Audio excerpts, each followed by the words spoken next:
Hello guys दोस्तों, इस video में हम आपके लिए फिर से एक नई जॉब अपॉर्चुनिटी लेकर आ चुके हैं और उसके रिगार्डिंग उसके रिलेटेड सारे टॉपिक सारे कंसेप्ट इस वीडियो में हम आपके साथ डिटेल में डिस्कस करेंगे, शेयर करेंगे। जो इन्फॉर्मेशन आपको पता होनी चाहिए किसी भी जॉब रोल में अप्लाई करने से पहले। एग्जांपल के तौर पर क्वालिफिकेशन की क्या रिक्वायरमेंट होगी, स्किल्स की क्या रिक्वायरमेंट होगी, जिस जॉब के लिए आप अप्लाई करने जा रहे हो हम यहाँ पे डिस्कस करेंगे, आप उसके लिए एलिजिबल हो नहीं हो। सिलेक्ट होने के बाद, ऑन बोर्ड होने के बाद जो भी जॉब रोल के लिए हम अप्लाई कर रहे हैं, आपकी रिस्पॉन्सिबिलिटीज कौन सी बढ़ेगी, कौन सी जिम्मेदारी आपकी बढ़ेगी, लोकेशन कौन सी प्रोवाइड होने वाली है, सिलेक्ट होने के बाद किस रेंज में सैलरी प्रोवाइड होगी, सारी इन्फॉर्मेशन बहुत इंपॉर्टेंट होती है और सारी इन्फॉर्मेशन हम आपको यहाँ पे प्रोवाइड करेंगे। एग्जाम्पल के तौर पर समझ के देख लो। अगर आपको पता है कि किस स्किल्स के ऊपर ज्यादा प्रेफरेंस दिया जाएगा तो उसके हिसाब से आप प्रिपेयर करोगे, उसके हिसाब से प्रिपेयर करोगे तो आपकी प्रिपरेशन अच्छी तरीके से हो पाएगी, तो इंटरव्यू राउंड क्रैक करने के जो चांसेस है आपकी तरफ से वो ज्यादा बढ़ जाते हैं, परसेंटेज बढ़ जाते हैं सिलेक्ट होने के। इसलिए सारी इन्फॉर्मेशन पूरी तरीके से सुननी है, कुछ इंपॉर्टेंट पॉइंट लगे तो उसे नोट डाउन कर देना, अगर कुछ डाउट आता है तो कमेंट सेक्शन में कमेंट करके पूछ भी लेना है। आगे बढ़ने से पहले मैं आप सभी का स्वागत करता हूँ करियर ड्राइव यूट्यूब चैनल पे। तो जो हम जॉब अपॉर्चुनिटी लेकर आ चुके हैं वो रहेगी न्यूरॉन 7 कंपनी की तरफ से। न्यूरॉन 7 कंपनी की तरफ से यहाँ पे फ्रेशर्स के लिए off campus hiring recruitment drive निकल चुकी है। लेकिन मैं इस रिक्रूटमेंट की एक खासियत आपको बता देता हूँ कि न्यूरॉन 7 द्वारा इस रिक्रूटमेंट में सिर्फ एक ही जॉब पोजीशन के लिए नहीं बल्कि दो दो जॉब पोजीशंस के लिए यहाँ पे off campus hiring recruitment drive निकल चुकी है। इसका मतलब आप एक ही अप्लाई प्रोसेस में दोनों के लिए अप्लाई कर दोगे, मतलब एक ही बार अप्लाई करना है और दोनों के लिए आपकी जो एप्लीकेशन है सबमिट हो जाएगी। कैसे अप्लाई करना वो भी बताएंगे, कौन सी जॉब रोल है वो भी बताएंगे। बहुत बड़ी जॉब रोल से यहाँ पे देखने को मिल जाती है। सबसे पहले जॉब रोल हम यहाँ पे डिस्कस कर लेते हैं। तो सबसे पहले job role software engineer and data scientist, दोनों आईटी डोमेन की जॉब है। तो जो भी आईटी डोमेन में अपना करियर बनाना चाहता है, स्टार्ट करना चाहता है, उसके लिए बहुत बड़ी अपॉर्चुनिटी यहाँ पे न्यूरॉन 7 कंपनी की तरफ से देखने को मिल जाती है। और यहाँ पे software engineer and data scientist दोनों ही आईटी डोमेन की एक जानी मानी जॉब पोजीशन है, एक बड़ी जॉब पोजीशन वहाँ पे मानी जाती है। फुल टाइम जॉब रहेगा, ऑन साइट पोजीशन रहेगा। लेकिन अप्लाई कैसे करना है, लेकिन अप्लाई करने से पहले उसके बारे में आपको डिटेल पता होनी चाहिए। अवेलेबल रोल्स सबसे पहले सॉफ्टवेयर इंजीनियर रहेगा, लेकिन एज ए सॉफ्टवेयर इंजीनियर आपकी जिम्मेदारी क्या रहेगी वो भी आपको पता होनी चाहिए, क्योंकि इंटरव्यू में इसी के ऊपर आपको क्वेश्चन पूछे जाएंगे। तो software engineer, as a software engineer आपको सॉफ्टवेयर एप्लीकेशंस को मेंटेन करना होता है पुराने, उसे डिजाइन करना, डेवलप करना, जो कि स्केलेबल एंड सही तरीके से वर्क करने की जो क्षमता आपकी उस सॉफ्टवेयर एप्लीकेशन में होनी चाहिए। आपको टीम के साथ जो है, अपने कलीग्स के साथ, अपने सीनियर्स के साथ आपको कोलैबोरेटिव अप्रोच के साथ काम करना होता है, ताकि न्यू फीचर्स को इंटीग्रेट कर सके और पुराने जो एप्लीकेशन है उसे इम्प्रूवमेंट कर सके। उसमें प्रॉब्लम्स वगैरह आपको उसे फाइंड करना है, उसको वहाँ पे एड्रेस करके फिक्स करने की जिम्मेदारी आपके पास होगी। ओवरऑल स्ट्रक्चर ऑफ एप्लीकेशन के बारे में आपको पता होनी चाहिए, उसको डिजाइन कैसे किया जाता है उसे सपोर्ट करना है, ताकि आपको स्केलेबिलिटी और रिलायबिलिटी चेक करने के लिए आसानी होगी। और हमेशा लेटेस्ट टेक्नोलॉजी के साथ खुद को अपडेट रखना और उन्हें अपनी न्यू लर्निंग को अपने वर्क में इंप्लीमेंट करके अपने वर्क को भी अपडेट करने की क्षमता आपके पास होनी चाहिए। कौन से स्किल्स की रिक्वायरमेंट रहेगी, तो सबसे पहले पाइथन, जावा, सी प्लस प्लस के बारे में थोड़ा बहुत स्ट्रॉन्ग प्रोग्रामिंग स्किल्स के बारे में अंडरस्टैंडिंग होनी चाहिए। डाटा स्ट्रक्चर, एल्गोरिदम और डिजाइन सिस्टम कैसे वर्क करती है उसके बारे में सॉलिड अंडरस्टैंडिंग होनी चाहिए। Version control system like Git के बारे में थोड़ा नॉलेज हो, काम चल जाएगा। एक्सपीरियंस होना चाहिए writing and running unit test to check the quality of code, मतलब कोड को चेक करने के लिए आपको टेस्ट भी कंडक्ट करने की जो क्षमता आपके पास होनी चाहिए, उसे राइट करना, उसे रन करने की काबिलियत आपके पास होनी चाहिए। और डीबगिंग जो एबिलिटी है, ट्रबल शूटिंग की, मतलब कोड में कुछ भी प्रॉब्लम्स वगैरह आते हैं तो फिक्स करने की क्षमता आपके पास होनी चाहिए।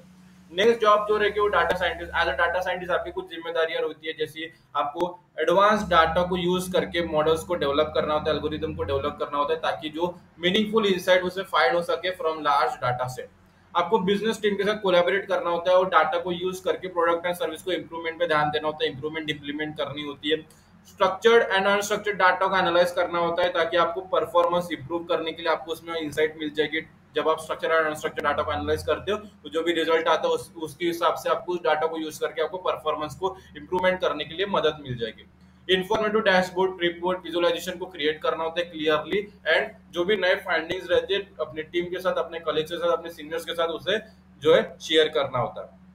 You will experiment with machine learning models and evaluate how well they perform in making prediction। कौन से स्किल्स यहाँ पे रिक्वायर्ड है, तो सबसे पहले पाइथन और जो आर लैंग्वेज है, पाइथन एंड आर, उसके बारे में आपके पास प्रोग्रामिंग स्किल अच्छी तरीके से होनी चाहिए। Machine learning framework like TensorFlow, PyTorch and scikit learn के बारे में आपके पास थोड़ा बहुत नॉलेज होना चाहिए। एसक्यूएल के बारे में सॉलिड अंडरस्टैंडिंग, मैनिपुलेट डाटा कैसे किया जाता है, डाटा को मैनिपुलेट कैसे किया जाता है उसके बारे में पता होना चाहिए, डाटा को विजुअलाइज कैसे किया जाता है। मैटप्लोटली और सी बॉन्ड के बारे में, इन टूल्स के बारे में आपके पास नॉलेज होना चाहिए, उसे कैसे यूज किया जाता है उसके बारे में आपको पास पता होना चाहिए, और स्टैटिस्टिकल एनालिसिस और डाटा मॉडलिंग टेक्निक्स के बारे में स्ट्रॉन्ग अंडरस्टैंडिंग होनी चाहिए। कौन कौन एलिजिबल है इन सब लोग जॉब्स के लिए अप्लाई करने के लिए? तो आपके पास BTech MTech in computer science और रिलेटेड फील्ड। देखो आईटी डोमेन की जॉब है, तो आईटी डोमेन रिलेटेड अगर आपके पास एजुकेशन बैकग्राउंड है आईटी रिलेटेड, तो आप इसके लिए एलिजिबल हो, अप्लाई कर सकते हो। 2024 और 25 के जो पास आउट्स रहेंगे अप्लाई कर सकते हैं। सीजीपीए रिक्वायरमेंट मिनिमम 9 सीजीपीए होने चाहिए और equivalent from the tyre 1 college in Bangalore. Work location candidate must be based in Bangalore for in person interview and office based work रहेगा। मतलब कैंडिडेट को वहाँ पे बैंगलोर में जाना होगा, वहाँ पे इंटरव्यू भी उसका कंडक्ट किया जाएगा और ऑफिस बेस्ड वर्क होगा, लोकेशन भी इसकी बैंगलोर रहेगी। How to apply for Neuron 7, इसकी लिंक आपके इस वीडियो के डिस्क्रिप्शन में जो है प्रोवाइड कर दी गई है। न्यूरॉन 7 अप्लाई लिंक, जैसे आप उस पर क्लिक करते हैं पेज ओपन हो जाता है। सारी चीजें पढ़ लेना है, समझ लेना है, फिर यहाँ पे नीचे अप्लाई लिंक पर क्लिक कर देना। जैसे आप अप्लाई लिंक पर क्लिक करो, नया पेज हमारे सामने ओपन हो जाता है। यहाँ पे अप्लाई फॉर द जॉब है software engineer and data scientist, यहाँ पे अप्लाई फॉर द जॉब पर क्लिक करना है। जैसे आप उस पर क्लिक करते हो हमारे सामने यहाँ पे पेज ओपन हो जाता है। कुछ नहीं करना, यहाँ पे सबसे पहले अटैच रिज्यूमे पर क्लिक करके अपना रिज्यूमे आपको अपलोड कर देना है। आपका जो है resume up to date resume होना चाहिए। फिर यहाँ पे फुल नेम आपको लिख देना है, आपका जो भी फुल नेम है। फिर यहाँ पे नीचे ईमेल आईडी, जिस ईमेल आईडी से अप्लाई करने जा रहे हो ईमेल आईडी यहाँ पे फिलअप कर देनी है। फोन नंबर, जो फोन नंबर आप रेगुलर भी यूज करते हो। करंट लोकेशन इंडिया सिलेक्ट कर देनी है, यहाँ पे ऑप्शन आएंगे वहाँ पे सिलेक्ट कर देना है। करंट कंपनी फ्रेशर्स हो एनी लिख दो, अदरवाइज यहाँ पे जो जॉब करते हो तो अपने कंपनी का नाम लिख दो और यहाँ पे नीचे स्क्रॉल करके सबमिट एप्लीकेशन पर क्लिक करके अपना जो फॉर्म है सक्सेसफुली सबमिट कर दो। हमारी जो एप्लीकेशन है सक्सेसफुली सबमिट हो चुकी है। एप्लीकेशन सबमिटेड, यहाँ पे देखो एक मैसेज भी आ चुका है। अभी जो ईमेल आईडी हमने यूज की थी, हम ईमेल आईडी हम यहाँ पे ओपन करेंगे। जैसे ईमेल आईडी ओपन करोगे तो आप देखोगे कि thank you for your application to Neuron 7। यहाँ पे क्या लिखा है कि भाई जो एप्लीकेशन के लिए हम अप्लाई कर रहे थे software engineer and data scientist job role के लिए, वो सक्सेसफुली सबमिट हो चुकी है और कंपनी की तरफ से उसे रिसीव भी कर लिया गया। अब जो कंपनी की जो टीम रहेगी, रिक्रूटमेंट टीम रहेगी, हमारी एप्लीकेशन रिव्यू करेगी। रिव्यू करने के बाद अगर उनके रिक्वायरमेंट के साथ मैच हो गए, नीड के साथ हमारी जो रिक्वायरमेंट है, क्वालिफिकेशन है, उनके साथ मैच हो गई, तो हमें नेक्स्ट जॉब के लिए शॉर्टलिस्ट किया जाएगा।